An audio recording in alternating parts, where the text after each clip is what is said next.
Votre émission vous est proposée par le Cinéville de La Roche-sur-Yon, votre cinéma au service de votre entreprise.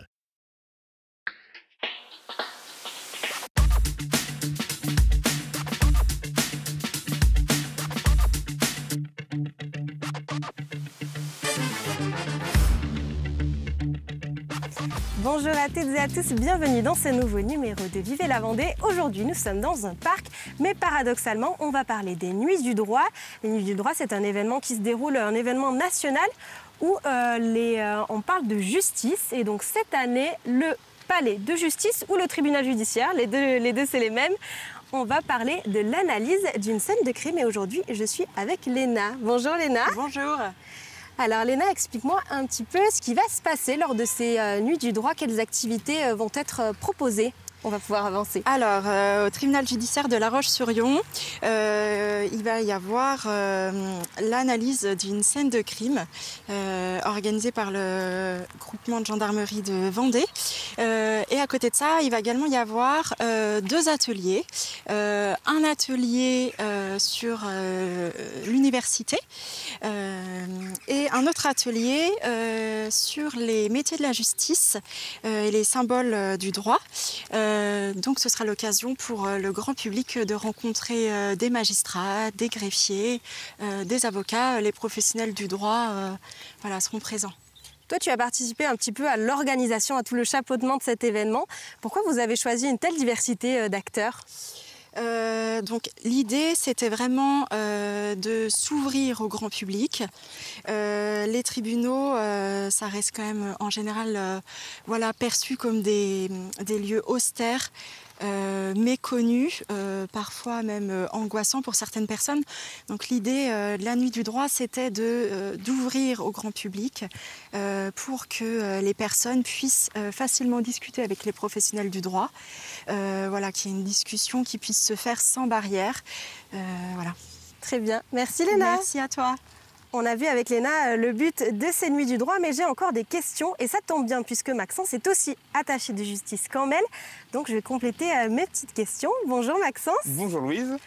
Alors dis-moi, est-ce qu'on peut revenir ensemble sur les personnes qui seront présentes puisque cette année, la Nuit du Droit, c'est l'analyse d'une scène de crime, ce qui a été un thème peut-être jamais abordé, c'est ça? Oui, alors cette année, on a vraiment choisi un thème résolument axé sur la procédure pénale et particulièrement sur la preuve scientifique qui devient, au gré des réformes du législateur, un complément assez important de l'aveu. Qui était traditionnellement la reine des preuves. Donc là, cette année, on a vraiment choisi la preuve scientifique avec la mise en place d'une fausse scène de crime, avec, en partenariat avec les gendarmes de la Vendée. Donc on aura un enquêteur NTech, donc un enquêteur en cybercriminalité, et également un enquêteur technicien d'identification criminelle qui permettra, donc, en collaboration avec eux, d'avoir l'exploitation de la scène de crime en tant que telle, et bien sûr l'exploitation des éléments personnels de la victime, son téléphone par exemple, qui pourra être exploité par les enquêteurs. Donc toi, tu travailles depuis quelques années au palais de justice. Qu'est-ce que tu observes sur ces Nuits du Droit? Qui sont les personnes qui viennent en fait? Alors on a tantôt des étudiants avec la présence de deux facultés, une privée, l'ICES, et une publique, la Courtésière, qui est une succursale de l'université de Nantes. Et on a aussi des actifs ou des retraités qui souhaitent découvrir le quotidien d'une juridiction et le quotidien des partenaires d'une juridiction. Donc là, spécifiquement, ces années, les enquêteurs NTech et l'enquêteur en technicien d'identification criminelle, mais également, ne l'oublions pas, un légiste du centre hospitalier de la Vendée qui nous parlera aussi de ses fonctions en tant que médecin légiste dans le cadre d'une scène criminelle et d'une information judiciaire criminelle. Et d'ailleurs, toi, dans ton métier de tous les jours, tu fais le lien en fait entre tous ces acteurs-là? Oui, ça peut arriver. Alors, en tant qu'attaché, on peut être sur des fonctions juridictionnelles, mais également sur des fonctions de communication judiciaire, donc de création d'événements ou de partenariat avec l'université, l'hôpital ou les gendarmes, ou la police par exemple. Merci beaucoup Maxence. Mais je t'en prie Louise. On a vu avec Maxence et Léna à l'occasion de ces Nuits du droit qu'il y a en fait beaucoup d'échanges entre différents acteurs, le palais de justice et notamment la police judiciaire qui échange avec les différents parquets. Et justement, je suis avec le capitaine Padio. Bonjour. Bonjour. Expliquez-moi comment se sont organisées ces Nuits du droit et quel est vous le but dans la police judiciaire d'y participer en fait? Alors moi je suis l'officier adjoint en charge de la police judiciaire sur le département pour la gendarmerie. Et donc à ce titre, je n'ai pas un rôle opérationnel mais un rôle plutôt d'animation et de pilotage. Et c'est à ce titre que j'entretiens des relations étroites avec les différents parquets de la Vendée. Et c'est tout naturellement, lorsque Madame Muette m'a sollicité pour organiser et reconstituer cette scène de crime que nous avons répondu bien sûr favorablement. Donc là, vous l'avez dit, le thème, ce sera l'organisation d'une scène de crime. On va pouvoir avancer. Pourquoi c'est intéressant de parler de ce sujet-là? Parce que c'est quelque chose qu'on ne connaît pas en fait. Eh bien, la scène de crime, les premiers instants sont primordiaux. C'est-à-dire que dès que vous avez un enquêteur qui arrive sur une scène d'infraction, il faut rapidement récolter les éléments matériels pour éviter une pollution et rassembler les preuves afin de rechercher les auteurs pour les présenter ensuite à la justice. Très bien, merci beaucoup capitaine Padio. On a vu avec le capitaine Padio le rôle de la police judiciaire. Maintenant, je vous propose qu'on s'intéresse un petit peu plus à cette scène de crime parce qu'on en parle depuis le début de l'émission, mais j'ai quand même envie de savoir ce qui va se passer concrètement. Et donc, je suis avec Patrick. Bonjour Patrick. Bonjour. Donc Patrick, toi tu organises cette scène de crime. Qu'est-ce qui va être proposé? Tu seras là le jour J en fait. Je serai là le jour J. Ce qu'on va proposer, c'est une scène qui démarre sur un enlèvement d'adolescents, de grands adolescents, avec l'enquête qui va se dérouler donc, sur un petit film qui va couper à un moment donné. On basculera sur la scène physique où là, malheureusement, à l'endroit de découverte du mineur, on va le retrouver décédé. Et là, derrière, va rentrer en compte mon action, l'action du technicien en identification criminelle, qui va être de faire la recherche des éléments de preuve, recherche d'empreintes digitales, recherche de prélèvements ADN, traces de pas, traces de sang pour la morpho-analyse, tout ce qui va pouvoir permettre d'apporter un indice à l'enquête en fait.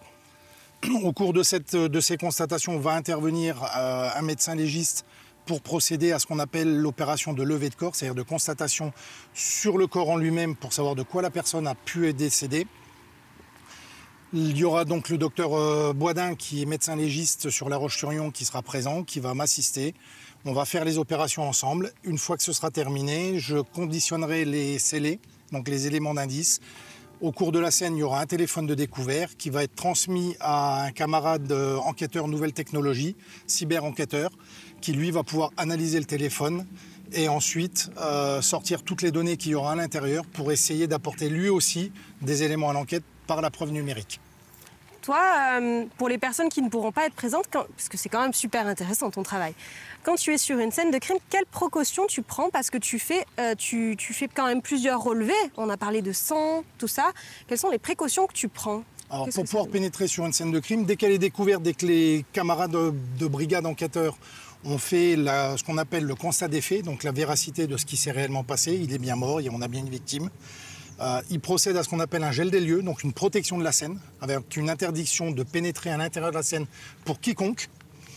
Ils nous appellent. Nous, quand on arrive sur place, on s'équipe avec des équipements stériles, donc combinaison blanche, capuche, masque, gants, double paire de gants, surchaussures. On prend notre matériel, on le pénètre dans la scène avec le matériel. Et une fois qu'on est dedans, plus personne ne ressort, sauf nécessité d'aller rechercher du matériel, auquel cas on se déséquipe. Et on se rééquipe après pour repénétrer avec un nouveau matériel stérile, pour repénétrer dans la scène, tout simplement pour éviter de déposer de nos propres éléments sur la scène d'infraction, mais pour éviter également d'emmener de la scène d'infraction des éléments vers l'extérieur et de perdre des éléments d'indice. Ensuite, on va utiliser pour tout ce qui est recherche d'empreintes de la poudre des produits spécifiques qui sont à usage unique.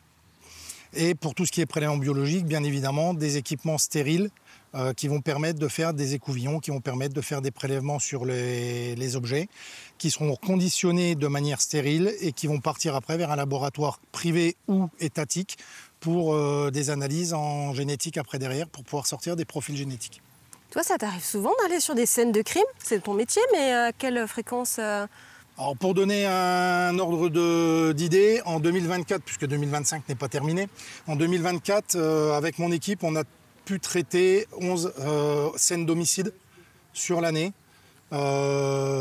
principalement des homicides qu'on va appeler entre guillemets familiers, donc c'est à l'intérieur d'une famille, soit dans le couple, soit hors couple, et des homicides crapuleux pour l'appropriation d'un bien ou la vengeance de quelque chose.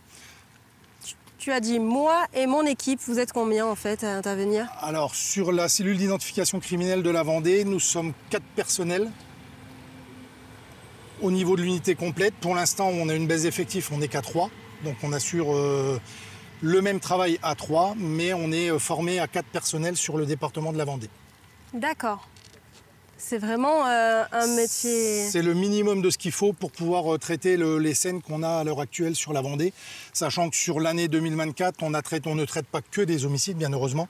Mais on a traité entre 200 et 300 sollicitations d'intervention sur tout le département de la Vendée, puisqu'on a une compétence qui agit sur tout le département de la Vendée. Pourquoi tu penses que ça fascine autant, toutes ces scènes de crime? On en voit dans des films, dans des séries. Là, vous faites aujourd'hui des portes ouvertes. Pourquoi c'est d'ailleurs peut-être ça qui t'a attiré de faire ce métier? Alors moi, ce qui m'a attiré pour faire ce métier, ça a été le fait d'apporter une réponse à la victime. De rechercher le moindre élément de preuve qui permet d'apporter une réponse à l'enquête pour faire évoluer l'enquête et apporter une réponse à la victime. Je pense, oui, effectivement, qu'on a ce qu'on appelle le CIC Effect, donc les séries télé qui diffusent toutes les techniques sur la police technique et scientifique, qui doit intéresser les gens parce que c'est moderne, c'est nouveau, c'est scientifique. Voilà, donc ça attire. Et après, derrière, il y a le côté noir, entre guillemets, du métier, qui est d'être au contact de l'homicide, être au contact de la mort, être au contact du côté sombre, je dirais, de la société dans le traitement des scènes qu'on a à faire. D'accord, très bien. Merci beaucoup, Patrick. En tout cas, tu auras l'occasion d'expliquer tout ça au grand public. C'est ça. On espère que vous allez venir nombreux pour pouvoir vous présenter notre métier et présenter ce qu'est une scène de crime en complément avec le médecin légiste. Merci. Et c'est la fin de ce numéro de Vivez la Vendée. Si vous souhaitez assister aux Nuits du Droit, ça se passe de 17h à 20h au tribunal judiciaire de La Roche-sur-Yon. Vous pouvez retrouver toutes les informations sur le site de la Nuit du Droit. L'inscription est gratuite et ouverte à tous. Je vous donne rendez-vous la semaine prochaine pour un nouveau numéro de Vivez la Vendée. Bonne fin de semaine à tous. C'était votre émission avec le Cinéville de La Roche-sur-Yon et ses solutions de location pour vos événements d'entreprise.